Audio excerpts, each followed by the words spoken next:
How's it going, guys? It's your pal Magic People here, and I'm bringing you guys another commentary. We're talking some Modern Warfare 3 today, and to tell you what I'm going to talk about right off the bat, I want to share with you guys an idea that I have that I think would make Modern Warfare 3 instantly a better game. But before I get into those details, well, hold on. Yep, hip-firing sniper is greater than hip-firing P90 at point blank. That makes sense.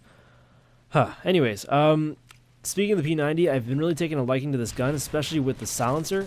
And one of the things that anyone would recommend who's good at this game is to learn how to play without a red dot sight, or without a sight in general, because you're simply wasting an attachment. The gun is no more accurate, no more precise with the sight. It just makes it easier. So if you can get good without it, you're really doing yourself a service. And as I say this, you're watching me play with a red dot sight. That's because I simply just haven't gotten used to it quite yet, and you know, until I do, I'm kind of taking the easy way out and trying to get some good scores and having more fun. But eventually, I will ditch the sight and perhaps throw on a second, perhaps throw on a different proficiency, like maybe kick with a silencer, or kick with focus, or kick with range and a silencer. I don't know, something like that. But moving along from some simple tips to my ideas to improve Modern Warfare 3, I want to first ask you guys a question, and that is, have you ever gone and played solo and have been thrown into a game where you spawn and there's an AC-130 up and you hear the clock ticking down? It's the last few seconds.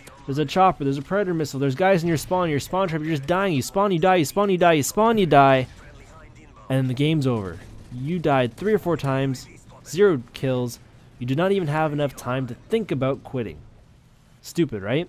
Well, it's something that happens to me quite a bit, and that happens to me more than others, perhaps, because I do often play COD solo. Like, I play in a party sometimes, but compared to more often than not, I should say, I'm playing, lone wolf. I'm playing by myself, and for better or for worse, like that's just my preference. I like to play on my own. That leaves me more susceptible to get thrown into games that are, where the losing team might be missing 1 or 2 players. If I'm playing with a party, then it's the likelihood's lower because there's not as many games that are partial out there that have enough room for the entire party. I mean, that's just common sense. It makes sense, right? That's just logical. So, what I'm getting at, what I encounter is that I'm thrown into these losing games quite often. It's very frustrating, and to me, I see no reason why that should happen. I see no reason why someone should be thrown into a game where it's just about to finish. And I mean that for either if you're winning or if you're losing. Why do I deserve to be punished because my the guys on my team who were there before and quit out, they suck so bad that the team's getting their ass kicked, and now I popped in last minute. Not only do I get a loss, but I'm gonna get killed 4 or 5 times because the other team's just so dominant. They have all these kill streaks up in the air. They got death from above, raining pain. Like, they got a spawn trap. Like, why should I have to suffer for the prior teammates' shittiness, really? The other thing is that on the flip side, although this is less of an issue, why should you reward a player who comes into a game last minute with a victory when he did nothing to earn it?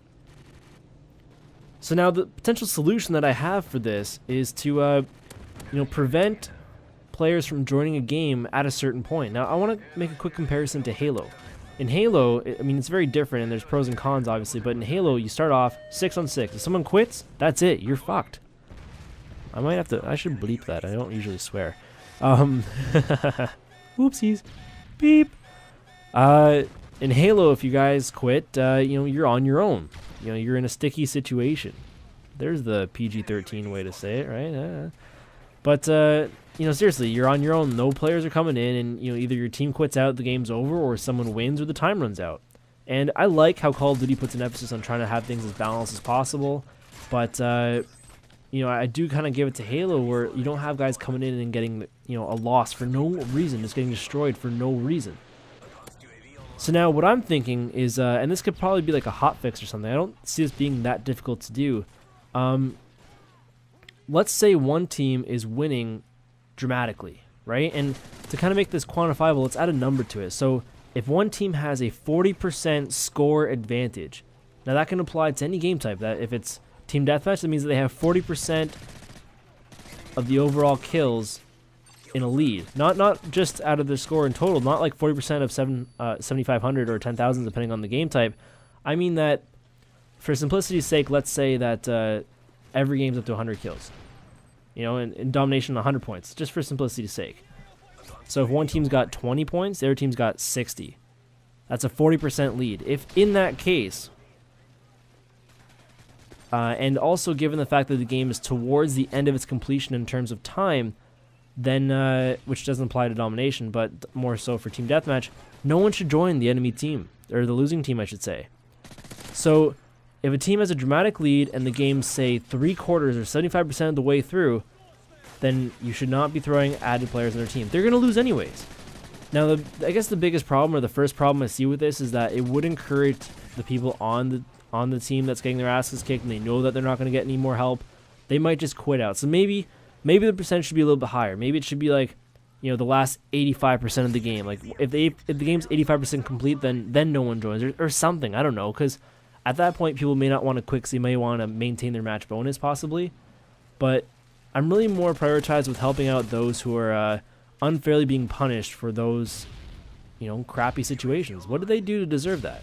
I don't think anything, and I think that something along the lines of what I said would be a really easy fix, really attainable. But let me know what you guys think in the comment section down below. Do you think it's, you know, what numbers do you think would best do it? You know, do you think there's a problem? Maybe you completely disagree with me. Let me know in the comment section down below. Share your thoughts, and we will have a chat. But anyways, guys, until next time, I'm Magic People, and I will see you all later. Take it easy.